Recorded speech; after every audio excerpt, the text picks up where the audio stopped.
Hello, hello, everybody. I cannot believe it's been 10 years, but it actually has. So, back in 2014, your girl was a sushi waitress and a not so great sushi waitress at that. Um, I remember back in 2013, I was basically working at a sushi restaurant right after college and basically fired like basically the next day with some pay. But that made me realize, well, if I'm going to be fired, and before that it was a business analyst job, I was like, well, if I'm going to be fired, might as well just start my own business. I was giving myself a year to make it happen, and basically 2014 really started hustling, started teaching people English via Craigslist. So that was my first foray into getting clients, helping people. I had a SIT TESOL TOEFL degree, and I learned English, and it was me giving back to the people who wanted to learn more English. So that was a interesting experience, and it paved the path for me because I started doing TOEFL lessons. So that was another test that you take in order to get into US universities. So I started tutoring for that.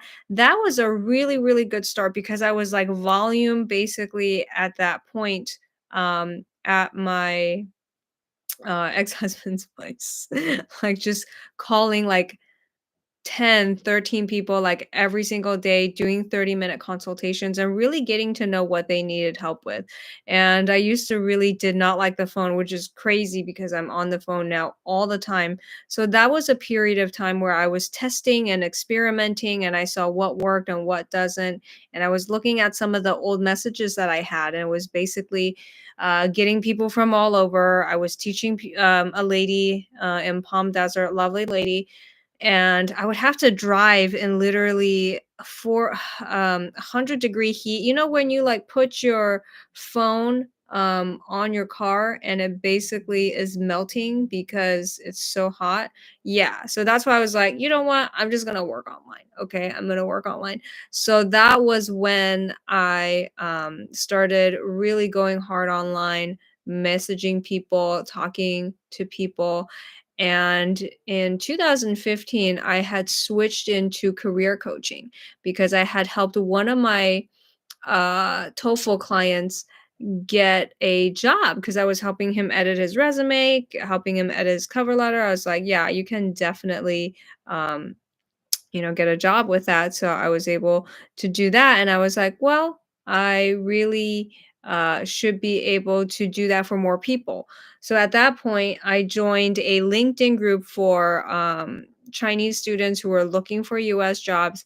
I was helping them do interviews, I was helping them edit their resumes. And that was a good niche that led on to H-1B and OPT visa jobs. So, in terms of immigration, there's a lot of different things that are involved, and that helped me go into career coaching officially as of 2016.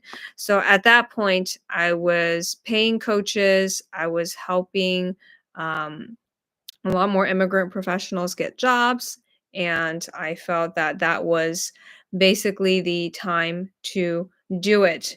And in 2017, I went more into interview coaching. I went more into business coaching as well.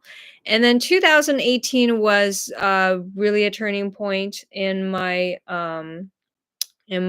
career and life. My mom passed away, and it was a lot of soul searching for me. Was basically selling a house and sending my grandmother back to China, and it was so much emotional toil near towards the end. I was just like, not having it. 2019, I went back to visit again, and I was working at a golf course to kind of see how high end level people were. I basically did some more transformation to the face. If you want to see, you can check out my previous videos and see what I had done. But 2019, I also near towards the end of it, I started really doing stand up comedy because it was a really interesting way of coming out of the low point. If you look at Abraham Hicks, they say like if you're at a really low point, actually getting angry is a next step up. It's actually going to make you feel better. And it really did. I was pretty combative in the stand up comedy scene. Looking back, was it necessary for me to do that? Not really. But at that point, I felt that that was necessary to defend, women's honor or whatever. It was more me. Um, projecting onto others who really didn't need my help, which is kind of funny. And then 2020 happened. And 2020 was the year I published the Funny Millionaires book. And I was still working at the golf course and then started more looking into I think, real estate investing. So 2021, I started an Airbnb, and then that went away, and I was like, well, why don't I just get my license? So 2022, I got my license in real estate and mortgage license. And then in 2023, sold a couple of houses, and now we are into this year. Okay. So it's been a whirlwind. It's been a lot of different businesses, have been doing a lot of different things at this point and know a little bit about everything. But in terms of a lesson that I would say, I wanted to start a business when I was probably 18 years old, but I thought, okay, I was in college. I should just probably focus on college and then deal with that later. And then in 2000, um, 14, when the push came, when I was fired, I was like, well, might as well just get this started. And really, that is a good way to get started because, you have all the time in the world. You have all you don't know anything. You're new, you're excited, you're ready. To something that I miss about new entrepreneurs. They're like ready, they're able, they're going to get things done. So that is something that new entrepreneurs have. They have a lot of chutzpah, they have a lot of ambition and excitement and things to be excited about, just like college freshmen. And the second year, I think, is the hardest because you know now what the first year is like. The second year is like, okay, do I stay in this business? Do I stay in this business? Do I tough it out? How do I get more clients? How do I do that? And I really think business and jobs is pretty much the same. Businesses, you have more responsibility, but you have more freedom, and you're able to work with the people that you like, work with the people that you don't like. Whereas with a job, you kind of have to do it. The one good thing about jobs is that as I'm in the process of real estate and everything, it's like you will be able to get more of a loan because you're seen as a more stable person. Whereas an entrepreneur, they could be making way more money, but they're kind of like, well, we don't want to loan it to you because you don't have something stable, right? And there's something good to be said about both. I think before I was a little bit extreme about a lot of should you be an entrepreneur? Should you be 9 to 5? I think as long as you're helping the people that you're supposed to help and you're well compensated, who cares? You're not doing something crazy. You're not doing something illegal. It does not matter. So I just wanted to do a quick live because it has been 10 years, which is completely insanely nuts in my mind. Doesn't feel like 10 years, but it has been. And this whole YouTube thing, I think I uploaded a Dream Jobs module back in 2012. So it's interesting to see me back in, the college habitat. Basically was living in a room. And yeah, it was an interesting time. But I really encourage everyone to think outside of the box, not be so extreme on a lot of different things. I think that there's benefits to starting businesses. There's benefits to a 9 to 5. We can't really judge, but you only have one shot at life. Why not try the business? Why not try the 9 to 5? Why not do something different? So in terms of helping people, in terms of getting it started, you don't know if it's going to work until you actually do it, right? The worst thing is if you die with a bunch of regrets. I should have done this, I should have done that. So the best way to be is to really just focus on what you want to do, and be adventurous, but also know that there's clients out there for you. Well, the one thing that really surprised me was that, wow, there's people from all over the world who would pay for my coaching, who would pay for my teaching. I do think in the beginning mentorship was really good, but after a point I was just spending money because I felt insecure. Like, is there one more thing that I need to get? Oh, I'm gonna buy the coaching. Is there another thing that I need to get that's gonna make me better? The content is really the same. It's just they message it in a way that's gonna get into your head and you're gonna listen to it. And one of the good things about coaching is that you can be free. You can basically do coaching anywhere in the world with an internet connection. And if you have an email address, then that's how you get started talking to people. I think the past 10 years, I was just talking to another friend, and basically, I'm pretty much used to instability, but not everybody is so much. And I think a lot more success probably happens when you are a little bit more mature.